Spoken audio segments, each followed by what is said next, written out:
बिस्मिल्लाहिर्रहमानिर्रहीम, अस्सलाम वालेकुम। सह सबके लिए के साथ मैं हूँ आपके साथ आपकी मेज़बान फलक कादिर। आपको प्रोग्राम में वार्म वेलकम करती हूँ। नाज़रीन, जिस तरीके से हम हमेशा जो है वो सेहत के हवाले से बात करते हैं और डिफरेंट तरह के जो डिसऑर्डर्स होते हैं, क्रॉनिक डिसऑर्डर्स जो होते हैं, जिनका अक्सर औकात एलोपैथिक साइंस ही कहती है कि इसका इलाज ही नहीं है, बट हम लोगों ने ऑल्टरनेटिव मेडिसिन के अंदर या हर्बल मेडिसिन के अंदर बहुत सारी ऐसी बीमारियां हैं जिनका हम लोग लास्ट स्टेज पर भी ट्रीटमेंट होता हुआ हमने देखा है। और बाकायदा तौर पे जो किडनी के पेशेंट्स होते हैं या डायबिटिक के पेशेंट्स होते हैं उनका बिल्कुल नॉर्मल होते हुए देखा है। सो ऑब्वियस सी बात है, साइंस ने बहुत तरक्की कर ली है, टेक्नोलॉजी बहुत फास्ट होती जा रही है। Ultrasound, x-rays, these all things are getting so fast. पहले ऐसा होता था कि आपको एक्सरे करवाने के लिए, अल्ट्रासाउंड करवाने के लिए हॉस्पिटल्स जाना पड़ता था और लंबी लंबी लाइनों में बैठना पड़ता था, पर अब टेक्नोलॉजी इतनी फास्ट हो गई है कि डिजिटल मीडिया के थ्रू आप लोग जो है घर बैठे भी अपने ट्रीटमेंट्स जो है वो जो इन्वेस्टिगेशंस होती हैं वो आप घर पे बैठे भी करवा सकते हैं। पाकिस्तान जैसे अंडर डेवलप्ड कंट्री में आप लोग को ये सारी सर्विसेज का मिलना जो है वो एक समझ लें कि एक मतलब अल्लाह ताला की तरफ से एक ब्लेसिंग है। दूसरी जानिब मैं फिर से अगेन इस बात की तरफ आऊँगी कि जो हर्बल मेडिसिन्स होती हैं उसका जो है वो बहुत ज़्यादा पुराने यानी कि ज़माने कदीम से जो है इसको देखा गया है और इसका जो इलाज है, क्योंकि देखें जो चीज़ सबसे ज़्यादा पुरानी होती है वो ज़्यादा ऑथेंटिक होती है क्योंकि उसके ऊपर मल्टीपल रिसर्चेस हो रही होती हैं, मल्टीपल और बहुत अरसे से चल रहा होता है, तो वो उतना ही ज़्यादा हमें उसके बारे में पता होता है कि कितना ज़्यादा इफ़ेक्टिव है। सो बहुत सारे ऐसे इदारे हैं, बहुत सारे ऐसे डॉक्टर्स हैं जिन्होंने हर्बल मेडिसिन में अपना नाम बनाया है। उसी में से एक डॉक्टर जो हैं वो हमारे साथ हमेशा होते हैं, हमेशा हमें हर्बल मेडिसिन्स के बारे में बताते हैं। उनका अपना एक इदारा भी है, एक नहीं बल्कि बहुत सारे इदारे हैं कराची के अंदर। उनका एक ही इदारा है, बट पूरे ओवरऑल पाकिस्तान के अंदर बहुत सारे इदारे हैं। पूरी सिटीज़ के अंदर इंटरनेशनल प्रैक्टिस रही है उनकी, इंटरनेशनल सर्टिफाइड है, इंटरनेशनल रिसर्चेस रही हैं उनकी, और अल्लाह ताला के नाम पर वो अपना एक इदारा चला रहे हैं। इसके साथ साथ जो है वो फाउंडेशन में भी काम कर रहे हैं, एनजीओ के तौर पर भी काम कर रहे हैं, अपनी प्रैक्टिस भी कर रहे हैं। उनकी स्पेशलिटी जो है वह हर्बल मेडिसिन है।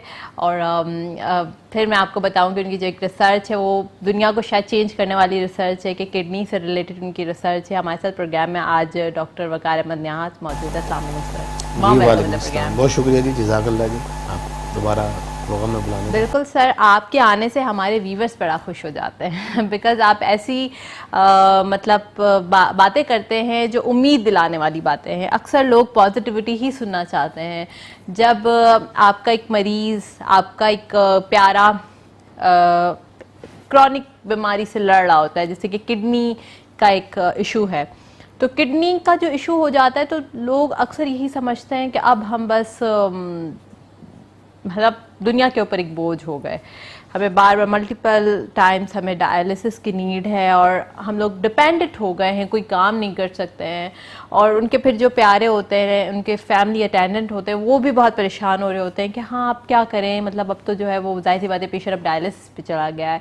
तो ये सब जो चीज़ें होती हैं वो मरीज़ों को बिल्कुल हॉपलेस कर देती हैं, नाउमीदी की तरफ लेके जाती हैं। पर आप हमेशा हमारे व्यूवर्स को बातें बताते हैं जो उनकी दिल के अंदर एक उम्मीद की किरण को रोशनास करती है। सो आपकी स्पेशलिटी भी हर्बल मेडिसिन है, ह्यूस्टन में भी आपकी रिसर्चेस हैं, डिफरेंट कंट्रीज़ में भी आपने रिसर्चेस अभी दी हुई हैं, तो उसके बारे में क्या कहेंगे आप? मैं अक्सर लोगों से कहता हूँ यार नाउमीद ना हो, ऐसे लोगों को देखें जो बेचारे आपसे बहुत ज़्यादा परेशान हैं, तकलीफ़ में, लेकिन फिर भी वो अल्लाह के शाकर हैं।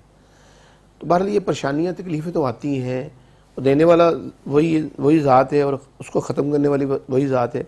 अब मैंने अपने अल्लाह से ज़रूर मांगे, दोस्ती करें अल्लाह से कि अल्लाह पाक हम कमज़ोर हैं, आजमाइश के काबिल नहीं है, पकड़ के तो है ही नहीं और आजमाइश के काबिल भी नहीं है। ये परेशानी आई है, गुर्दों का मसला है, शुगर है, कोई भी मसला, कैंसर है, वो बड़े से बड़ा मसला भी है ना, वो अल्लाह ने दिया और अल्लाह ने ख़त्म करना है। बहरहाल एक तो मैं अल्लाह की तरफ आना है, और नंबर 2 जो मैं अक्सर लोगों से कहता हूँ यार हमें अपने असल की तरफ आना है। हमें वापस लोग आ रहे हैं, पता है पूरी दुनिया हर्ब्स की तरफ आ रही है। सी बात है डॉक्टर साहब, ये तो we can't deny for it कि जो हर्ब्स हैं there is no side effect in the herbs when we make हम जो भी चीज़ नेचर के अगेंस्ट कर रहे होते हैं तो वो फ़ायदा तो चलो फिर भी दे रही हैं, जो केमिकल सेंसेशन जो है that's give the effectiveness in the body, but in reverse there is a lot of side effect of this medicine. तो जो हर्बल मेडिकेशन है there is no side effect of the herbal medication, वो natural अल्लाह ताला की तरफ से कुदरती तौर पर, अगर हाँ एक्सेसिवली आपने उसको जैसे यूज़ कर लिया, जैसे कि आप बहुत ज़्यादा क्या कहते हैं हल्दी दूध में डाल लें, एक मिनिमम अमाउंट होती है, तो वो ऑब्वियस सी बात आपको डायरिया करवाएगी। तो एक तरीक़ेकार से अगर आप हर्ब्स का इस्तेमाल करते हो तो वो आपको नुकसान नहीं देती हैं। ऐसे ही है, देखिए कोई भी चीज़ अगर हम ज्यादती करेंगे, वो कोई भी चीज़ हो, वो गोश्त हो, वो दूध हो, अल्लाह की नेमत है, लेकिन हम दूध ही पीते रहें तो ज़्यादा बात है कोई भी चीज़ बॉडी में ज़्यादा जाएगी तो उसके अपने नुकसान तो हैं। इसी तरह जो अब देखिए हल्दी की जो आपने बात की, तो हल्दी की जो तासीर आज से 1400 साल पहले थी, आज भी वही है। जो भी इन चीज़ों की जो तासीर है हमारी हर्ब्स की, वो आज भी वही है, अगर हम उनकी शक्लें ना चेंज करें। बाज़ औक़ात हम, क्योंकि आजकल भी जो फूड में भी बहुत सारे केमिकल डाल रहे हैं, पेस्टिसाइड डाल रहे हैं, उनकी खादें डाल रही हैं, उनकी बेमौसमी फल भी आ गए हैं। बहरहाल उनकी तासीर में किसी हद तक तो फ़र्क आया है। ऐसा नहीं कि हम कहेंगे कि खरबूजा अगर जो अपने सीज़न में है, अभी आजकल वो जो आ रहा है इस टाइम खरबूजा मिल रहा है सर्दियों के अंदर, उसकी तासीर में किसी हद तक तो डिफरेंट आ गया है, लेकिन बहरहाल वो कोई नुकसानदेह नहीं है। जितनी भी हर्ब्स हैं, जितनी भी हमारी खुराकें हैं, मैं यहाँ पे ज़रूर कहना चाहूँगा कि बाहर के मुल्कों के अंदर, पूरी दुनिया के अंदर मेडिकल पॉइंट में किडनी का कोई इलाज नहीं है, डायलिसिस का कोई इलाज नहीं है, कोई मेडिसिन दरियाफ्त नहीं हुई। वो डायलिसिस पे ही जाएंगे, डायलिसिस पे रहना है या ट्रांसप्लांट करवाना है। एक हमने कोशिश की है हर्ब्स के ज़रिए, अल्कलाइन ढूंढा है, एसिड को कम किया बॉडी के अंदर, और सॉल्ट में जो नमकियात में कमी पेशी उसको ठीक किया है, उनको बैलेंस किया है, इलेक्ट्रोलाइट को। तो अल्लाह का शुक्र है कि हमने दुनिया को रिसर्च दे दी है। हार्वर्ड यूनिवर्सिटी दुनिया की बड़ी यूनिवर्सिटी है, वहाँ की रिसर्च हमने दी है वहाँ पे कि ये हमने काम किया है। हमने लोगों को 15 सालों तक के लिए डिले कर दिया डायलिसिस से। हम ये कभी क्लेम नहीं करते कि हम ये नहीं कहते कि वो डायलिसिस में कभी भी नहीं जाएंगे। हो सकता है 16वें साल में चले जाएं, 20 साल बाद चले जाएं, जाएंगे ज़रूर, लेकिन अगर आप उनको इतना डिले कर लेते हैं इतने सालों तक, कि उस शख्स ने 1 साल तक डायलिसिस में चले जाना, किसी भी शख्स ने, वो ज़ैद है, बकर है।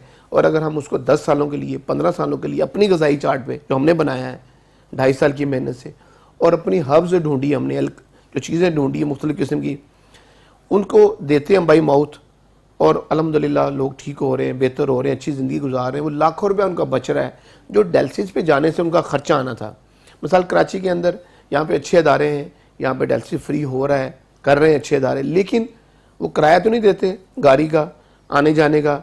घर वालों ने तो आना ही जाना है बेचारों ने, गाड़ी पे या वैन पे या किसी भी ऑटो पे, तो वो उनका ख़र्चा, फिर 4 घंटे वो बाहर बैठा हुआ पेशेंट, बेचारे घर वाले बैठे हुए हैं, पेशेंट डायलिसिस करवा रहा है, इतनी मोटी नीडल लग रही है उसको, वो तकलीफ़ें, वो परेशानियाँ, वो पेशेंट घबरा जाता है बाद डायलिसिस करवा के, यार मैं वापस ही चला जाऊँ, बोझ बना हुआ अपने घर वालों पे। और बाज़ का मैंने देखे चंद के फैमिली, अल्लाह माफ़ फरमाए, जो वो बोझ समझना शुरू कर देती हैं कि यार 3 साल हो गए, यार बुरी हालत, मेरा सारा कारोबार ख़त्म हो गया। बहरहाल मैंने देखा, अल्लाह न करे कभी ऐसा वक्त आए कि उसके घर वाले इतने उससे हो जाए कि यार बस ये जाए अब दुनिया से, तो हमें उधर से बचना है। हमारा प्रोग्राम करने का मकसद ये साहब कि हमें अवेयरनेस होनी है कि हमें अपनी जो ज़िंदगी अल्लाह ने दी है तो हमें अच्छी गुजार के जानी है, अच्छी सेहत वाली ज़िंदगी गुजार के जानी है। हमने इस पे बात करेंगे लोगों को ताकि अवेयरनेस दें। डॉक्टर साहब देखें, एक्चुअली हमारे यहाँ पर बर्डन ऑफ डिजीज़ बहुत ज़्यादा है। पाकिस्तान के अंदर वैसे भी हेल्थ का जो बजट है वो एज़ कम्पैरेटिवली अदर कंट्रीज़ सबसे लो है। हम 122वें नंबर पर आते हैं हेल्थ की उस पर।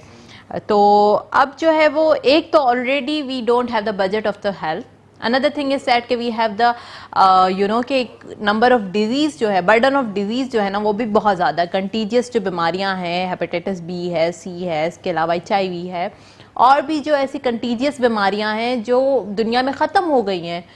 मतलब अब तो उन्होंने इतना अच्छा जो है वो सिस्टम बनाया है कि कंटीजियस डिजीज़ जो है वो ख़त्म होती जा रही हैं, और हमारे यहाँ पर डायरिया और ये बीमारियाँ इसकी वजह से अमवात हो जाती हैं लोगों की। तो हम तो ऑलरेडी बहुत ज़्यादा हेल्थ के सिस्टम में सबसे नीचे हैं, और उसके साथ साथ अगर हम लोग खुद भी हेल्थ की अपनी लाइक परवाह नहीं करेंगे, प्राइमोर्डियल लेवल पर जाके प्रिवेंशन कंट्रोल्स के ऊपर बात नहीं करेंगे, तो हम फिर नहीं बच सकते ना बीमारियों से। फिर दिल की बीमारियां, इसके अलावा एक कम्युनिकेबल नॉन कम्युनिकेबल जो डिजीज़ हैं वो बहुत ज़्यादा हाई अमाउंट में है। तो आपकी ये बात बिल्कुल दुरुस्त है कि हम उस नौबत पे ही ना आए, हम उस स्टेज पर ही ना आए जब हमें डॉक्टरों के पास जाने की ज़रूरत पड़े। हम खुद ही अपनी डाइट के ज़रिए, अपने लाइफ स्टाइल के ज़रिए अपने आप को इतना एक्टिव एंड हेल्दी रखें कि हमें जो है वो कंटीजियस बीमारी या तो फिर नॉन कम्युनिकेबल डिजीज़ ना हो। तो ये जो किडनी की जो बीमारी है ये नॉन कम्युनिकेबल डिजीज़ है, जो आपकी अपनी सम टाइम जो है वो कुदरती हो जाती है और सम टाइम जो आपकी हरकतों की वजह से होती है। आपने अल्कोहल कंजम्पशन बहुत ज़्यादा की है, अपनी डाइट अच्छी लिविंग स्टाइल की बिना लिविंग स्टाइल की वजह से होती है। देखिए बात ये है कि हमें अगर इससे बेहतर अपनी अच्छी ज़िंदगी गुजारनी है तो हमें सबसे पहले तो टेस्ट होता है, मेडिकल टेस्ट। अपने गुर्दों का RFT टेस्ट होता है, वो करवाना है। शुगर के टेस्ट करवाने हैं, यूरिक एसिड है, कोलेस्ट्रॉल है, चंद एक टेस्ट हैं। जो भी नाज़रीन प्रोग्राम देख रहे हैं, मैं चाहूँगा, मैं बाहर रहा हूँ दूसरे मुल्कों में भी, तो मैंने वहाँ देखा कि वह लाजमन आपका साल में टेस्ट होने हैं। GP के पास जाना है, आपके जिगर के टेस्ट भी होने हैं, आपके गुर्दों के टेस्ट भी होने हैं, आपके पेंक्रियाज के टेस्ट भी होने हैं, आपका विटामिन D भी चेक होना है, आपके बाकी जो टेस्ट है वो भी होने हैं, आपका कोलेस्ट्रॉल भी चेक होगा, यूरिक एसिड भी होगा।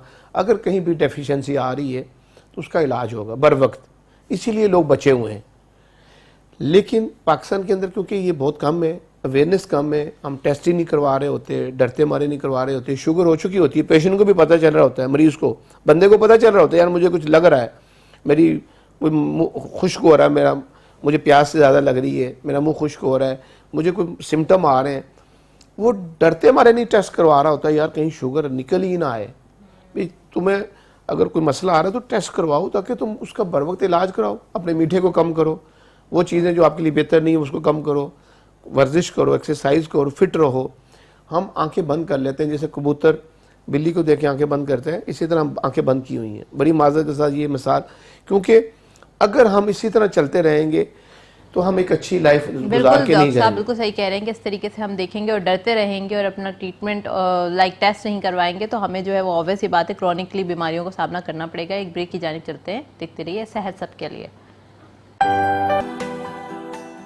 Welcome back after the break. आज हम बात कर रहे हैं लाइफ स्टाइल पर कि लाइफ स्टाइल जो है वो आपकी ज़िंदगी पर कितना ज़्यादा जो है असरअंदाज होता है। लाइक आप अपनी ज़िंदगी में क्या क्या एक्टिविटीज़ कर रहे हैं, क्या डाइट ले रहे हैं, स्ट्रेस ले रहे हैं, नहीं ले रहे हैं। इसके अलावा जो है वो खाने में जो है वो आप कौन सी मतलब चीज़ों का इस्तेमाल कर रहे हैं, जंक फूड का इस्तेमाल कर रहे हैं या फ्रेश चीज़ों का इस्तेमाल कर रहे हैं।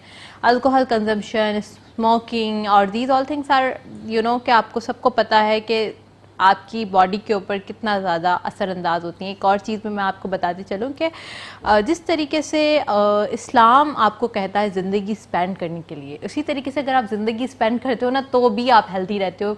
जैसे कि अगर हम बात करते हैं एडिक्शन की, तो इस्लाम के अंदर एडिक्शन जो है वो सख्ती से हराम करार दिया गया है। और यही बात है जब एडिक्शन करते हैं, एडिक्शन में आपका स्मोकिंग भी आता है, अल्कोहल भी आता है, इसके अलावा कोई और भी एडिक्शन जो है, तो सारी चीज़ें जो है वो ममनू है और वो आपकी सेहत के लिए बहुत ज़्यादा जो है मुज़र भी होते हैं, ख़तरनाक भी होते हैं और आपको बहुत सारी बीमारियों का भी जो है वो सामना करना पड़ता है। डॉक्टर साहब क्या कहेंगे इस बारे में? बिल्कुल जी, मैं समझता हूँ कि ये जो हमारा बेरारवी का मामला चल रहा है, ये बहुत बड़ा मसला बन रहा है हमारे पाकिस्तान के अंदर। पहले चीता चीता लोग होते थे स्मोकिंग करने वाले, और हम बड़ा बुरा समझा करते थे, रिश्ते टूट जाते थे कि यार वो लड़का तो वो खाली नशा नहीं कर रहा, सिर्फ सिगरेट पीता है, स्मोकिंग करता है, तो वो भी एक बुराई, लानत समझा जाता था, बुरा समझा जाता था, इसको किल्लत समझा जाता था। अब ये फैशन बनता जा रहा है। और फिर से बात डॉक्टर साहब, आजकल तो लड़कियां भी ये चीज़ पीकर, शीशा पीकर और ये सिगरेट पीकर इतना अपने आप को मॉडर्नाइज समझ रही होती हैं कि दैट्स, मुझे तो बहुत बात ही समझ नहीं आती है कि आप ये गलत चीज़ इस्तेमाल करके क्या लोगों को अपनी पर्सनालिटी का इम्पैक्ट देना चाह रहे हो और अपने आप को आप ये समझ रहे हो कि हम लोग ग्रूम्ड हैं या हम मॉडर्नाइज हैं। मॉडर्नाइज आप तब होंगे जब आप सेहतमंद होंगे। आप इतना ये सारी जो भी आपके एडिक्शन है उनकी कंजप्शन करके 1 to 2 ईयर, 3 to 4 ईयर आपके कंसिक्वेंसेस आ जाते हैं इसके सामने और बहुत बुरे तरीके से आते हैं। आपको रिस्पिरेटरी के इश्यूज हो जाते हैं, आपको गैस्ट्राइटिस हो जाते हैं, मल्टीपल इश्यूज हो जाते हैं। देखिए ये एक पूरा, इस पर हम एक मैं चाहूँगा प्रोग्राम करें एडिक्शन के ऊपर। मैं क्योंकि मेरा रहा ये शोबा, मैंने ज़िंदगी के बहुत बड़ा अरसा 11 साल मैंने अपनी ज़िंदगी के शोबे पे लगाए हैं, काम किया एडिक्शन के ऊपर। और मैंने कोई हज़ारों लोगों को अल्हम्दुलिल्लाह ने इसमें भी काम करने का मौका दिया, शफा दी, और वापस वो रिलैप्स नहीं हुआ है। अदर ये एडिक्शन का शोबा भी ऐसा गलत ख़राब शोबा है कि इसके अंदर 95% रिलैप्स केस है। 95% जहाँ से भी लोग इलाज करवाते हैं वापस आके दोबारा वही इल्लत शुरू हो जाती है। चंद दिन ठीक रहते हैं, फिर वही यार दोस्त, वही मोहल्ले वाले, वही दोस्तियाँ, वही दोस्त होते हैं यार, वही शुरू हो जाता है। आहिस्ता आहिस्ता बंदा उस दलदल में फिर फंस जाता है। इसके अंदर से तलब ख़त्म होनी चाहिए। उस पर मैंने बहुत बड़ा काम किया, मेरे और भी साथियों ने और हमने मिलके अल्हम्दुलिल्लाह एडिक्शन ट्रीटमेंट सेंटर बनाया। पाकिस्तान का पहला एडिक्शन ट्रीटमेंट सेंटर बनाने का मुझे मौका मिला फॉर ओनली लेडीज़ का, औरतों के लिए। मर्दों के लिए तो बेशुमार बने हुए थे, लेकिन सिर्फ औरतों के लिए कोई नहीं बना था।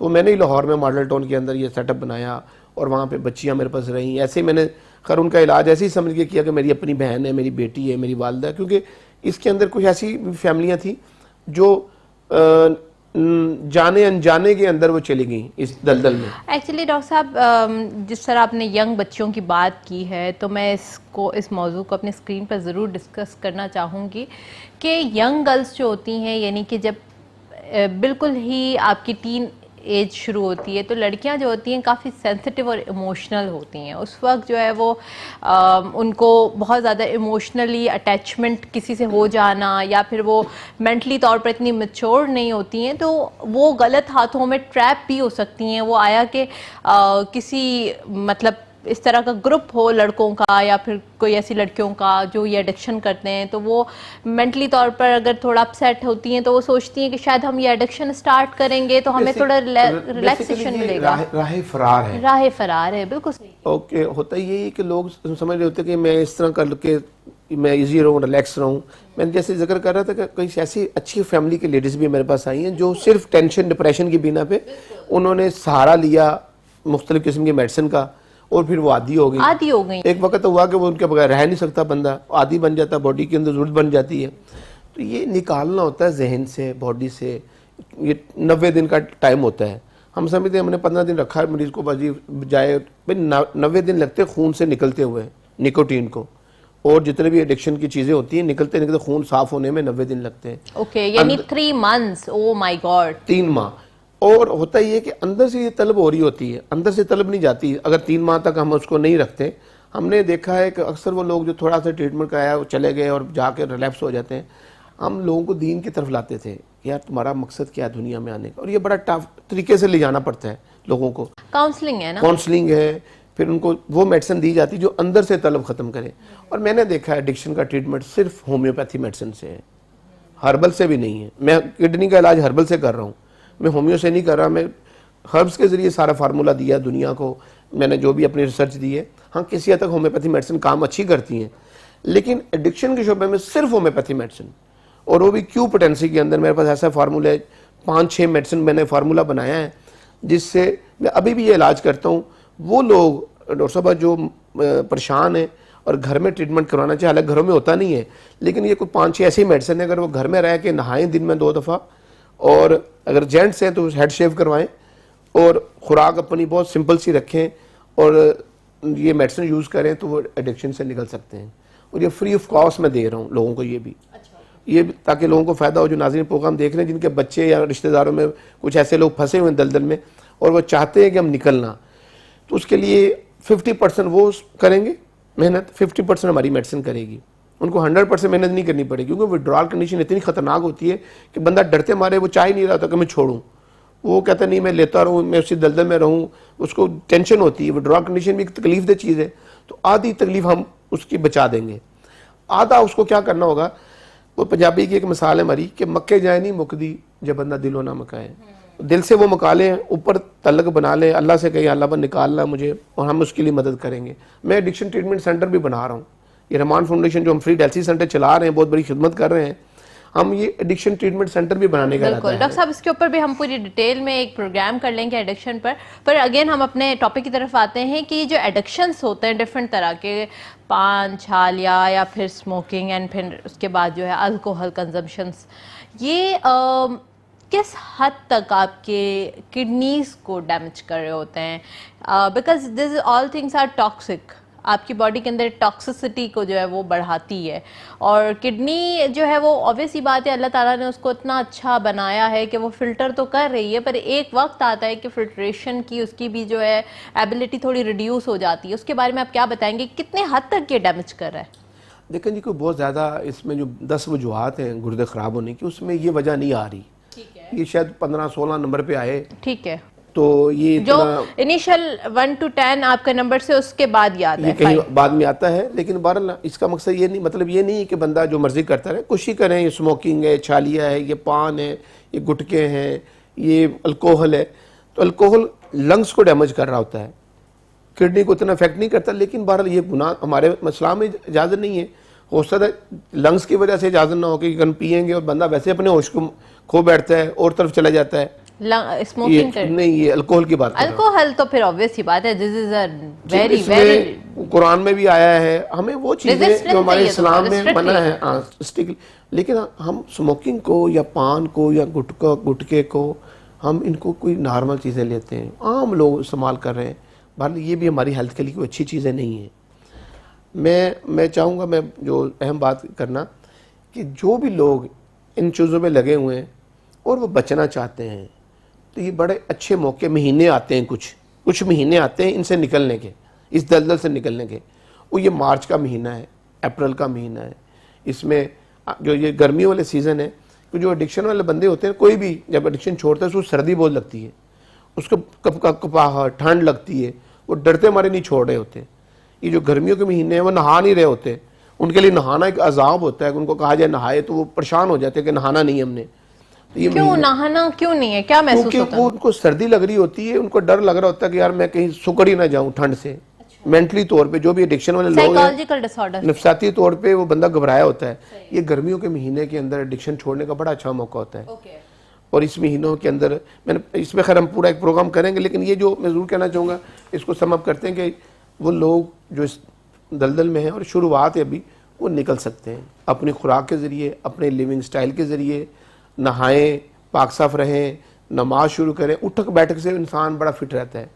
बहर नशे को छोड़ा जा सकता है, कोई ऐसा मसला नहीं है। इसके लिए आपकी विल पावर चाहिए, आपकी कुव्वत मुताफ़ी चाहिए, आपकी सोच चाहिए, आपका गोल चाहिए कि भाई मैंने क्यों छोड़ना है। कोई भी एडिक्शन है हम क्यों छोड़ें? इंजॉय वाली लाइफ है, मज़ा रिलैक्सेशन की लाइफ है, राह फरार की लाइफ है, हम क्यों छोड़ें? इससे क्यों निकलें? उसके लिए गोल बनाना पड़ता है। वो गोल आपकी वालदा हो सकती है, वो गोल आपकी बीवी हो सकती है, वो गोल आपकी बेटी हो सकती है, आपका फ्यूचर हो सकता है कि मेरी बच्ची का रिश्ते ख़राब हो जाएंगे अगर मैं नशे में रहूँगा, बेटियों का रिश्ता नहीं आएगा, या मेरी फैमिली चली जाएगी मुझे छोड़ के, या मेरी वालदा कि मेरी वजह से बीमार हो रही हैं, या मेरा वालद परेशान हो रहा है। तो कोई ना कोई जब तक गोल नहीं बनता, बंदा उससे निकल नहीं सकता। ये एडिक्शन छोड़ने के लिए भी गोल बनाना पड़ता है। ऐसा नहीं आप उठा के, अक्सर जो हो रहा है हमारे पाकिस्तान के अंदर, मरीज़ को उठाया जाता है, गाड़ी आती है लेने के लिए, उसको इंजेक्शन लगा के ले जाते हैं और उसको रख लेते हैं 1 माह, 2 माह, 3 माह, 6 माह भी रख लें। तो यहाँ से नहीं, जब तक ज़हन नहीं बनाएगा, मक्के जाए नहीं मुकदी, जब बंदा दिलो ना मकाए। वो वहीं पे और नशों में आ रहा होगा, उसको एक नशे का पता है, वहाँ पे और तरह तरह के लोग दाखिल होते हैं, वहाँ पे और नशों का उसको पता चल रहा होता है कि फ़लाँ छिपकली के मारने से, उस छिपकली का कौन सा नशा है जी, उसको कई नशे ऐसे पता चल रहे होते हैं, बंदा और नशों को लेकर साथ बाहर आ रहा होता है। जब तक उसका ज़हन नहीं आप बनाएंगे, ज़हनी तौर पे उसको तैयार नहीं करेंगे, वो कभी नशा नहीं छोड़ सकता। बहरहाल अल्लाह ने चाहा, मेरा बड़ी ज़िंदगी का मैंने मेहनत की हुई शोबे पे। मैंने जब इस फील्ड में था, एडिक्शन की फील्ड में, जब हमारे बच्चों अजीज़ों के बच्चे की डेथ हुई किडनी की वजह से, डायलिसिस की बिना पे, मुझे ये शोबा छोड़ के इधर आना पड़ा। इस पर मैंने मेहनत की, अल्लाह का शुक्र, एक नाम बनाया पूरे पाकिस्तान में, रहमान फाउंडेशन का, रहमान हर्बल सेंटर का, पूरे पाकिस्तान में नहीं पूरी दुनिया में, अमेरिका जैसे मुल्क में अपना नाम बनाया है, ताकि अपनी रिसर्च वहाँ भी दी है कि हर्ब्स के ज़रिए हम डायलिसिस को डिले कर सकते हैं। इसी तरह होम्योपैथी मेडिसिन के अंदर हम नशे का इलाज करेंगे। अल्लाह ने आने वाले वक्त में एक बहुत बड़ा सेटअप बना रहा हूँ, लाहौर में, कराची में, इस्लामाबाद में 3 सेटअप नए बनने वाले। यूएनओ से हमने अप्लाई किया है फ़ंड कि हम ये काम कर चुके हैं, ये हमारा पहला रिकॉर्ड है, ये हमारे पास पहले पेशेंट इतने आ चुके हैं, हमने इतना इलाज किया है, ये हमारा तजर्बा है, हमारे पास ये टीम है, हम बनाना चाहते हैं, हमें फंडिंग की जाए। तो जो भी लोग मुहैयर हज़रात हैं जो चाहते हैं कि यार माशरे को हम बेहतर बनाएं, माशरे का बिगाड़ है ना बहुत बड़ा नशा, वो चाहते हैं कि यार इसमें वो कहीं अपना घर दे दे, कोई फंडिंग कर दे, क्योंकि ये अदारा चलाना एक काम होता है, पूरी टीम होती है। इन लोगों को हम रखेंगे, माशरे को बेहतर बनाएंगे। मैं चाहूँगा जो गवर्नमेंट के अदारे हैं वो भी हमारी सपोर्ट करें। हम गवर्नमेंट की सपोर्ट कर रहे हैं ना, अपने माशरे को बेहतर बनाना, अपने माशरे में लोगों को जो डेल्सिस है बेचारे परेशान है, ये गवर्नमेंट देखें आटे में नमक के बराबर काम कर रही है डेल्सिस पे, मैं बड़े दुख से कह रहा हूँ। तो हम सपोर्ट कर रहे हैं ना, 8 मिलियन हर माह हम दे रहे हैं गवर्नमेंट को, हम लगा रहे हैं, मुखैर रज़ा से मांग रहे हैं। हम कहते हैं यार हमें दो, रमज़ान आता है हम लोगों से मांगते हैं, हम कहते हैं यार हमें अपना ज़कात रहमान फाउंडेशन को दो, आप अपने सदकात, अपने अतियात, अपनी डोनेशन इस अदारे को दो। क्यों? हम बड़ा काम कर रहे हैं। हम एक गवर्नमेंट से भी अप्लाई किया हुआ है, गवर्नमेंट से भी खैर में पाकिस्तान बैतुल माल भी फंडिंग करता है, और भी गवर्नमेंट के जो अदारे हमने सब पे अल्हम्दुलिल्लाह कर रहे हैं काम। तो ये ज़रूरत है हमारे, तो जो लोग जिनको अल्लाह ने दिया हुआ है वो समझते हैं यार कि मैं माशरे का बिगाड़ कम करें तो लोगों को इसमें साथ दें। देखिए मैं यहाँ पे एक और एडिशन करना चाहूँगी कि जिस तरीके से हमारे तो दीन के अंदर ज़कात को लाजमी करार दे दिया गया है ना, जिस तरीके से आपकी नमाज फ़र्ज़ है, रोज़ा फ़र्ज़ है, और आप अगर साहिब हैसियत है तो मुस्तहिक़ मरीज़ों के लिए आपकी ज़कात भी अहम है, तो वो तो हमारे ज़रूरी है। बट आप देखें ना, जो नॉन मुस्लिम लोग हैं, जो मतलब मुसलमान नहीं हैं, डोनेशंस तो वो भी कर रहे हैं। मतलब एक डोनेशन करके आप अपना पीस जो है ना वो ला रहे होते हो अपने अंदर, कि आपने जब डोनेशन दी किसी को, आपने फ़ंड दिया, और जब आपने किसी एक रेलिवेंट इदारे को दिया जब वाकई काम हो रहा है, जहाँ पर वाकई गरीब लोगों की मदद हो रही है, तो ये आपकी इंटरनल सेटिस्फेक्शन होती है। बिल गेट्स कौन सा कोई मुस्लिम है, but he is giving the donation.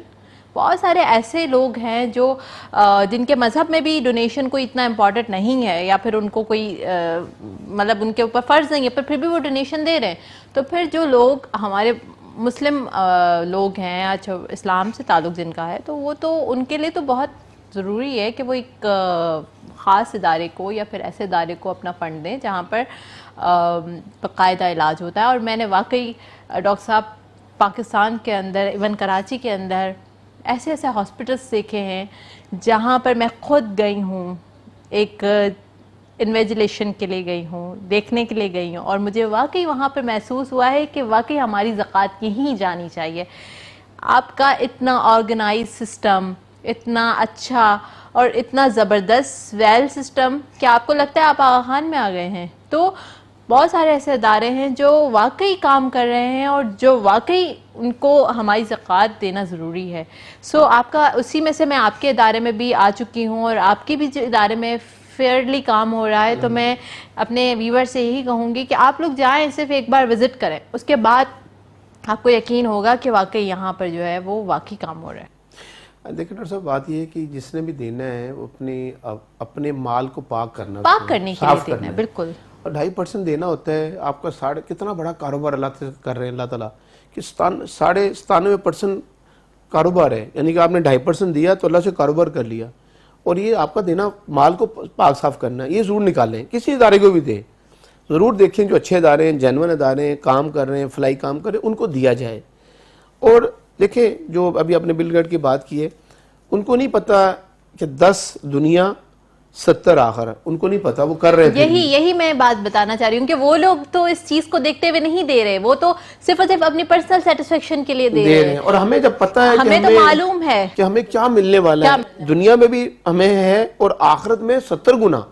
देखिए हमें अपनी वापसी के लिए सारा कुछ करना है, और जिनको अल्लाह ने दिया हुआ है मुखय्यर हज़रात है, मैं उनसे ज़रूर कहूँगा कि वो ज़रूर अपनी वापसी के लिए करते जाएँ। कोई मस्जिद बना जाएँ, कोई हॉस्पिटल की बना जाएँ, कोई अदारे बना जाएँ, कोई ट्यूबवेल लगा दें, कोई पानी का ऐसा चश्मा, ऐसी चीज़ लगा दें जिससे लोगों को फ़ायदा होता रहे, आपकी कोई आखिरत का ज़रिया बन जाए। डॉक्टर साहब ये हमने वापस तो जाना है सबने, हमें ये सब अपनी वापसी के लिए करना, अपने अल्लाह को खुश करने के लिए। अल्लाह ताला बड़े खुश होते हैं जब आप अल्लाह के दिए हुए में से अल्लाह के बंदों की खिदमत करते हैं। ये खिदमत खल्क करना अल्लाह को बड़ा पसंद है। तो अल्लाह करे कुछ ऐसा कर जाएँ जिससे हमारा अल्लाह हमसे राज़ी हो जाए, हमारी वापसी के रास्ते अच्छे हो जाए। और हम ये जो डायलिसिस वाले पेशेंट हैं, बड़े मुस्तहिक लोग हैं, बड़े मुस्तहिक लोग हैं, इनके पास बेचारों को डायलिसिस करवा के घर बिक जाते हैं, चीज़ें बिक जाती हैं, तो इनकी मदद हमने करनी है। बिल्कुल, मैं पर्सनली तौर पर भी यही रिक्वेस्ट करूँगी अपने व्यूवर्स से कि आप लोग प्लीज़ एक तो अपनी सेहत का ख्याल रखें, खुदा न खास जो है वो आप प्रोन टू हैं यानी कि डायलिसिस के, या तो आप अपनी लाइफ स्टाइल मॉडिफिकेशन को देख लें। और दूसरा जो है खुदा न खास अगर आप इसमें मुब्तला हैं तो आप डॉक्टर वकार से बात कर सकते हैं, उनको कॉल करके। तीसरी चीज़ जो ये है कि अगर आप को अल्लाह ताला ने मतलब मालदार बनाया है तो आप ज़रूर लोगों की हेल्प करें। एक ब्रेक की जानिब चलते हैं, देखते रहिए सेहत सबके लिए।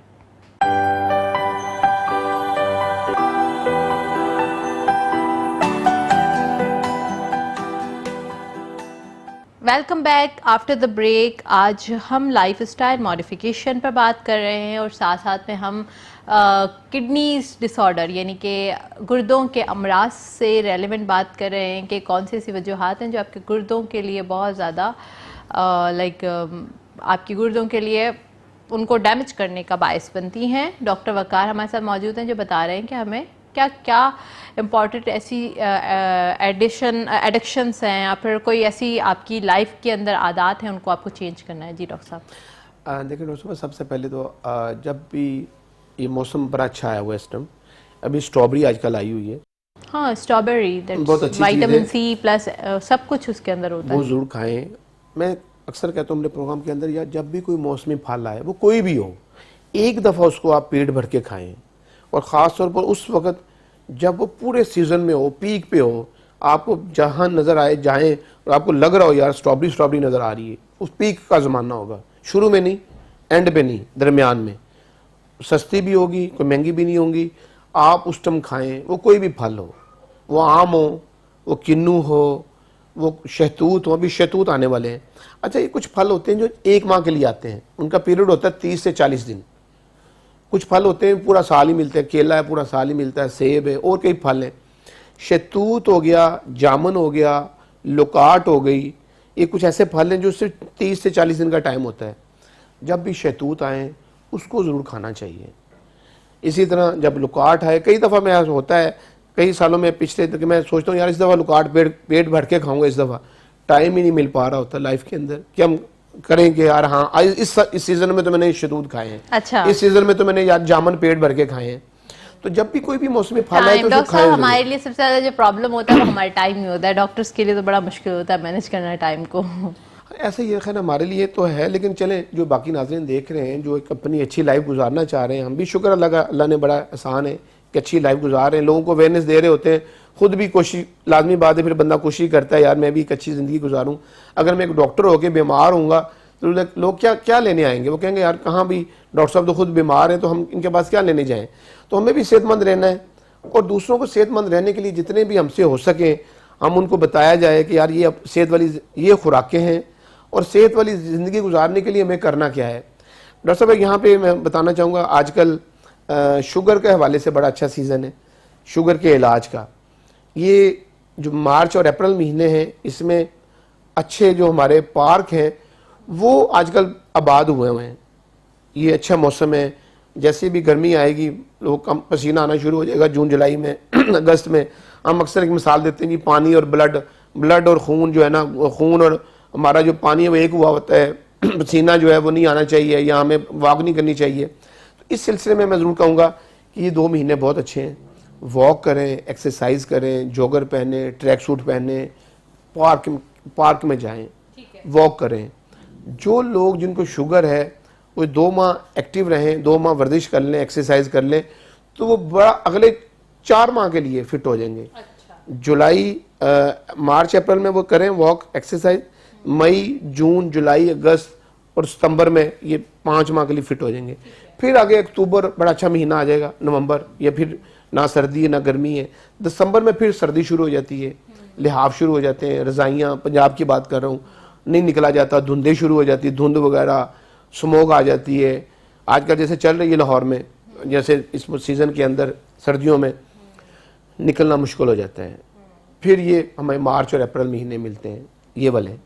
तो बहरहाल हमें कोशिश करनी है, अपने टेस्ट करवाते रहें शुगर के, अपने गुर्दों के, अपने जिगर के, अपने यूरिक एसिड के, कोलेस्ट्रॉल के, विटामिन के, कैल्शियम के। हमें पता प्रोटीन कितनी खारिज हो रही है। और सबसे अहम बात बताना चाहूँगा, हमें पता ही नहीं चल रहा कि हमारी यूरिन में कितनी झाग आ रही है, कितनी प्रोटीन आ रही है। हमें बाद में हाँ डॉक्टर साहब, ये बहुत ज़बरदस्त आपने पॉइंट बताया है कि बहुत सारे नाजरीन अभी जो देख रहे हैं प्रोग्राम, तो मैं उनसे ये बात उनको अवेयर करना उनको ज़रूरी समझती हूँ कि आपका यूरिन जब प्लेन वाटर की तरह आ रहा है तो दैट मीन्स, और कलर भी उसका जो है वो थोड़ा ट्रांसपेरेंट टाइप है या फिर हल्का सा येलोइश है, तो इसका मतलब ये है कि ये नॉर्मल है। अगर प्रोटीन जो है वो आपका जैसे डॉक्टर साहब ने बताया कि जाग टाइप आ रहा है या फिर उसका कलर भी और अजीब सा है, लाइक डार्क येलो है, डार्क येलो का मीन है कि आप जो है डिहाइड्रेटेड हैं, और बहुत जाग टाइप है तो इसका मतलब कि आपका किडनी के अंदर कोई ना कोई इशू है। डॉक्टर साहब राइट?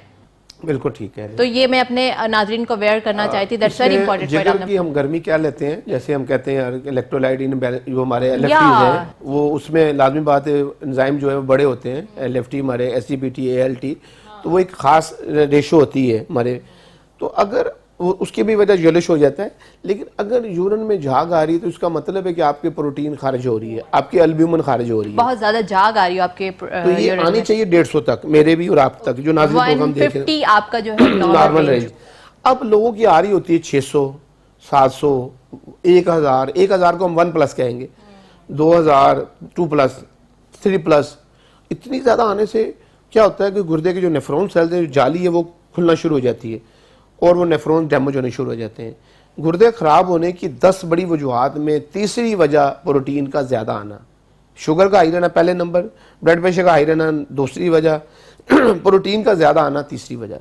फिर इसके अलावा पानी का कम इस्तेमाल करना, पानी का साफ इस्तेमाल ना करना, फिर कुश्ता जात, फिर हमारी एंटीबायोटिक हैवी किस्म की, हमारे हैवी किस्म के पेन किलर, गुर्दे ख़राब होने की वजूहात में बात कर रहा हूँ, फिर हमारा जो सेल्फ मेडिकेशन, फिर हमारे जो है एक्सरसाइज ना करना, वर्जिश ना करना, गुर्दों के टेस्ट ना करवाना, पता ही नहीं कि क्या पोजीशन है हमारी, क्या हाल है, हम अपने आप को बस दिलासा दे के गुजारा कर रहे होते हैं यार कोई बात नहीं, हमें टेस्ट भी करवाने हैं, वर्जिश भी करनी है, एक्सरसाइज भी करनी है।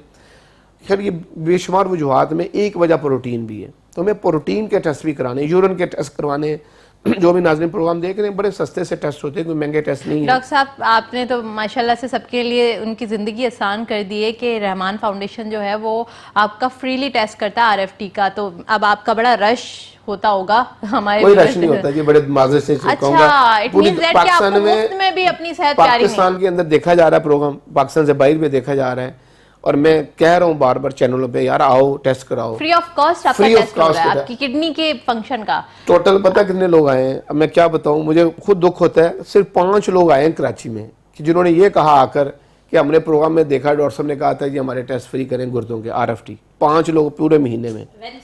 तो ये पूरे पाकिस्तान में हम कह रहे हैं यार आओ कराओ टेस्ट, चले हमारे पास ना आए। डॉक्टर साहब ये मेरे ख्याल से जरूर करवाएं। प्रोग्राम में शुरू में भी अब मैं बता दिया करूंगी व्यूअर्स को कि रहमान फाउंडेशन जो है वो फ्री ऑफ कॉस्ट आपके आरएफटी टेस्ट कर रहा है, मैं शुरू में भी कहूंगी और ये बार बार रिपीटेडली मैं कहूंगी, क्योंकि मैं चाहती हूं कि आप लोग अपने आप की इन्वेस्टिगेशंस करवाएं। चले अगर फ्री ऑफ कॉस्ट आपको कोई चीज मिल रही है तो मेरे ख्याल से तो कोई प्रॉब्लम ही नहीं है ना डॉक्टर साहब। आप एक काम करें ना, व्यूअर्स को ये भी बता दें कि गाड़ी भी आके पिक कर लेगी, फिर शायद वो आना पसंद ऐसा नहीं है, गाड़ी को दे दे, हमें कोई मुखैर ज़राअत है, वो हमें गाड़ियां चाहिए, 5 एम्बुलेंसें चाहिए सेंटरों में, शायद ना ट्रैवलिंग करने में भी प्रॉब्लम होती है। होगा, लेकिन ये देखिए अगर मैं कहता हूँ पैसे दे के भी, मैं अक्सर कहता हूँ यार अपने बच्चे का बर्गर कम कर दो उसकी जिंदगी से, शवारमा कम कर दो। डॉक्टर साहब मैं आपको ये बात क्या बात है यार, 101% मैं आपको ये बात कहती हूँ कि जो लोग ये कहते हैं ना हमारे पास सेहत के लिए पैसे नहीं है, वही लोग शादियों में, वही मिडिल क्लास फैमिली की बात कर रही हूँ मैं, वो पैसे लगा रहे होते हैं कि समझ नहीं आता कहाँ से आया। ऐसे ही मतलब हमारी प्रायोरिटीज चेंज है डॉक्टर साहब, हम लोग उन चीज़ों पे ज़्यादा इन्वेस्ट करते हैं जिनका इन फ्यूचर हमें रिटर्न नहीं मिलना है, हम उन चीज़ों पे नहीं लगाते जिन्हें हमें इन रिटर्न फ्यूचर में मिलना है। आपकी सेहत आपकी इन्वेस्टमेंट है, whenever you feel that you are healthy you can invest on your health. आप ज़्यादा से ज़्यादा काम कर सकते हैं, आप ज़्यादा से ज़्यादा लोगों के काम आ सकते हैं, आप ज़्यादा से ज़्यादा अपनी कंट्री के लिए ब्लेसिंग हो सकते हैं। जब आप बीमार हो तो आप अपनी कंट्री के ऊपर भी एक बोझ हो, आप अपने मुल्क के लिए भी एक बोझ हो, क्योंकि आपकी मुल्क को भी, आपकी गवर्नमेंट को भी आपके ऊपर लगाना पड़ा, अपने घर वालों के लिए भी बोझ हो। तो इट्स बेटर कि आप अपनी सेहत का खुद ख्याल रखें। और मैंने देखा अपने हाथों से लोग अपने आप को तबाह कर रहे हैं पान छालिया गुटखा खाने की वजह से, और उनको बार बार इस बात की तंबीह की जाती है, बार बार उनको बताया जाता है कि प्लीज़ छोड़ दें ये चीज़ें, तो उनको कोई फ़र्क ही नहीं पड़ रहा होता कि एक मजदूर जो दिन में अगर 500 रुपये भी कमा रहा है तो वो 100 या 150 रुपये अपने एडिक्शन पे ज़रूर लगा रहा होता है। डॉक्टर साहब, ये बहुत ज़्यादा जो है ना मेरे लिए एक अंदर से एक तकलीफ़ का बाइस बनती है कि क्यों लोग इस चीज़ को नहीं अंडरस्टैंड कर रहे हैं। देखिए जी, बस वो लिविंग स्टाइल हमारा जैसा बनता जा रहा है ना, जैसे विरासत से चीज़ें मिल रही होती हैं, बाप अगर कर रहा है तो बच्चे भी इसी डॉक्टर साहब, ये हमारा प्राइमोडियल लेवल पर होना चाहिए। ये गलत है। इससे हमें कोशिश करना चाहिए कि यार लाइफ को थोड़ा बेहतर बनाएं, एक गोल तो बनाएं यार कि लाइफ को मैंने अच्छा बनाना है यार, बेहतर बनाना है। और डॉक्टर साहब, यही बात स्टार्ट में जब आपकी स्कूलिंग होती है ना, तभी हमें ये चीज़ अवेयर नहीं की जाती, एडिक्शन और ये हमारा सारा जो मसला आता है ना वो हमारे निसाब पर आ रहा है, हमारी स्कूलिंग पर आ रहा है। हमारी स्कूलिंग में हम इन चीज़ों को टैबू समझ रहे हैं। समझाना, बताना, बच्चों को अवेयर करना एडिक्शन के बारे में, हम उनको एक्सरसाइज के बारे में नहीं सिखा रहे, हम उनको डाइट के बारे में नहीं सिखा रहे। हम खुद ही जिम्मेदार हैं इन चीज़ों के। देखिए जी, बात ये है कि अब तो खैर जो दौर चल रहा है ना, एक बड़ा ख़तरनाक दौर चल रहा है, बड़ा नफसी का डिजिटल दौर चल रहा है इस टाइम। जो हमारे मोबाइल आ गए हैं ना, बच्चों को हमने हाथों में दिए हुए हैं और वो मोहब्बत में दिए हुए हैं। आप बिलीव करें, हम नहीं बैठाते, कभी बच्चों से पूछते हैं यार तुम क्या देख रहे हो, मुझे भी दिखाओ ज़रा। बिल्कुल डॉक्टर साहब, माँ का अपना मोबाइल है, बेटे का अपना मोबाइल है, बेटी का अपना मोबाइल है, बाप अपना मोबाइल लेके बैठा हुआ है, और वो क्या देख रहे हैं, उससे क्या नफसा नफसी का दौर चल रहा है, क्या मालूमात मिल रही हैं उन बच्चों को जो अभी नहीं मिलनी चाहिए, उनको मिलनी चाहिए आने वाले वक्त में। वो पहले उनको पता चल रहा होता है कई बातों का, वो बता रहे होते हैं सर हमें तो सारा कुछ पता है। तो ये जो मामला चल रहा है इसमें भी हमें एक प्रोग्राम नज़र रखनी है अपने बच्चों के लिए, ताकि वो किसी और तरफ ना जाए। डॉक्टर साहब, मैं बड़े बोल नहीं कह रही या फिर मतलब एक तारीफ नहीं कर रही हूँ, बट मैं अपने पेरेंट्स को इस चीज़ के लिए बहुत क्रेडिट देती हूँ। हम लोग के बैग से अगर कोई फ्रेंड हमें छालिया भी देती थी और बैग से अगर छालिया का एक रैपर निकल आता था ना, तो मेरी वालदा जो है ना 3 दिन तक बात नहीं करती थी। शी वॉज लाइक एक्सट्रीमली कि वो एडिक्शन के इतना सख्त खिलाफ थी, और जितना पंचुअलिटी के साथ वो देखती थी हर हरकत पर कि मेरी, सिर्फ लड़कियां नहीं, बच्चों मतलब लड़कों पर भी, कि वो किस वक्त निकल रहे हैं, किस वक्त घर पे आ रहे हैं, क्या खा रहे हैं, क्या पी रहे हैं, और डाइट का जो ख्याल रखती थी। लाइक दैट्स ये। और अभी मैं अगर किसी को पान खाते हुए देखती हूँ या मैं किसी को स्मोकिंग करते हुए देखती हूँ, तो मेरे दिमाग में वही जो बचपन में एक फीड की हुई बात होती है ना कि ये बहुत बुरी चीज़ है, वही मेरी पर्सनैलिटी पर इम्पैक्ट आ रहा है। बचत होगी आपकी। तो मैं आपको ये कह रही हूँ, मेरा ये बताने का मकसद ये नहीं है कि मैं अपने पेरेंट्स की तारीफ कर रही हूँ, मैं सिर्फ ये बताना चाह रही हूँ कि आप भी पेरेंट्स हैं, आप लोग ही अपने बच्चों के माइंड में ये फीड करेंगे कि और इतना आप कंटिन्यूसली जब बताएंगे ना कि छालिया तो वैसे भी ये मैं जो शाही सुपारी या फिर I can't take the brands हैं, बट वो जो मतलब नॉर्मली होती है माउथ फ्रेशनर्स की बात हम करेंगे कि उसमें भी जो है हम लोग, हमारे पेरेंट्स जो है ना उसमें कहते थे छालिया निकाल दो बेटा, मतलब इतना स्ट्रिक्टली रूल्स रेगुलेशंस होते थे, तो ये जरूरी है। तो पेरेंट्स के लिए मैं, आप भी यही मैसेज देंगे डॉक्टर साहब कि अपने पेरेंट्स जो है वही, लाजमी सी बात है कि मैं समझता हूँ ख्याल करना अपने बच्चों का, उनकी सेहत का, उनकी ऊपर नज़र रखनी है। वो कहते हैं ना नवाला दो सोने का, लेकिन देखो शेर की नज़र से। तो हमें अपने बच्चों पे पूरी नज़र रखनी है कि कहीं बच्चे बेरारवी का शिकार तो नहीं हो रहे, लेट तो नहीं आ रहे, हम नहीं ख्याल कर रहे, जिसकी बिना पे निकल चुका था हाथ से वो बच्चा या बच्ची, बाद में हम कोस रहे होते हैं यार कि माशरे के ऊपर या हम औरों के ऊपर। हमें खुद भी ख्याल करना है अपने बच्चों का, उनकी सेहत का, ताकि वो हेल्दी सेहत गुजारें, अच्छी लाइफ गुजारें। और ये बात सही है, पहले ज़माने में बड़ा बुरा समझा, अभी तो खैर दौर ही और तरह का निकल गया है ना, लेकिन इसमें भी हमें ख्याल करना है अपने बच्चों का, ताकि वो किसी बड़ी परेशानी से बचें, बड़ी तकलीफ से बचें और अपनी एक अच्छी ज़िंदगी गुजारें। बिल्कुल बिल्कुल सही कह रहे हैं डॉक्टर साहब। आपके ये सारी चीज़ें जो है वो बच्चे जो होते हैं, आपके जो छोटे बच्चे होते हैं, वो बेचारे जो है वो ग्रोइंग एज में होते हैं, और जब आप उनको उस वक्त फीड करते हैं उनके माइंड के अंदर कि स्मोकिंग बहुत ख़तरनाक चीज़ है, छालिया या गुटखा, ये सारी चीज़ें बहुत बुरी चीज़ें हैं, तो वो उनकी पर्सनैलिटी से रिफ्लेक्शन आ रहा होता है। जिस तरीके से अगर अब मेरे सामने कोई छालिया खा रहा होता है या फिर कोई मेरे सामने स्मोकिंग कर रहा होता है, तो मैं उसकी पर्सनैलिटी से बहुत ज़्यादा हो जाती हूँ कि ये कैसे खा सकता है, कैसे ये मतलब इतनी बुरी चीज़ है। लाइक जिस तरीके से अल्कोहल मेरे लिए एक बहुत, डॉक्टर साहब मतलब मैं लिटरली अपने इंटरनल बता रही हूँ कि मुझे बहुत ज़्यादा फील होता है कि कैसे खा सकता है, जैसे इट्स वेरी डिफिकल्ट। मैं समझ रहा हूँ इसकी बहुत बड़ी वजह जो हमारे ड्रामे आजकल चल रहे हैं टीवी पे मुख्तलिफ चैनल पे, वहाँ पे स्मोकिंग भी दिखा रहे हैं, ड्रिंक करते भी दिखा, और एक छोटा सा मैसेज आता है तो पढ़ा भी नहीं जाता कि स्मोकिंग ठीक नहीं है आपके लिए या अल्कोहल ठीक नहीं है। तो वो कहाँ पे हमारा माशरा जा रहा है। तो बच्चे उसको आम ले रहे हैं, स्मोकिंग को और चीज़ों को। हम समझते हैं कोई मसला नहीं है, लिया जा सकता है, और हम वो ले के, क्योंकि वो समझते हैं कि शायद इससे भी बड़े गुनाह और हैं, ये स्मोकिंग तो कुछ भी नहीं है, ये कौन सा गलत काम है, कौन सा गुनाह है, या कोई ऐसी जो भी हम उनको समझ रहे होते हैं कि बड़ी गुनाह कुछ और है, बड़े, तो उस सब में बेरारवी का शिकार हो रहे हैं ड्रामों की वजह से और चीज़ों की बिना पे।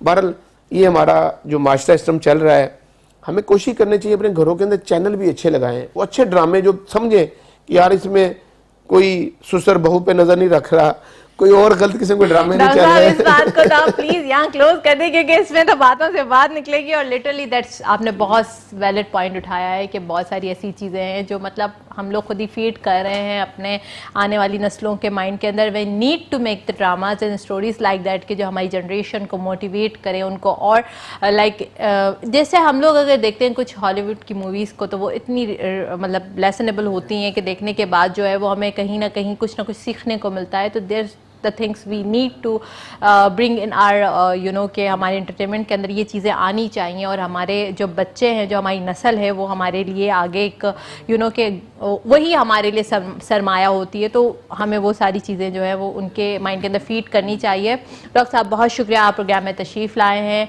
बहुत ज़्यादा इंपॉर्टेंट बातों से आपने हमें जो है वो मुस्तफ़ीद किया। और उसके साथ साथ जो Rahman foundation free of cost इलाज कर रहा है और फ्री ऑफ कॉस्ट टेस्टिंग कर रहा है, तो आप सब ये जो भी फैसिलिटीज़ हैं वो कर सकते हैं। अपनी मेज़बान फलक कादिर को इजाज़त दीजिएगा। बहुत शुक्रिया। अल्लाह हाफ़िज़।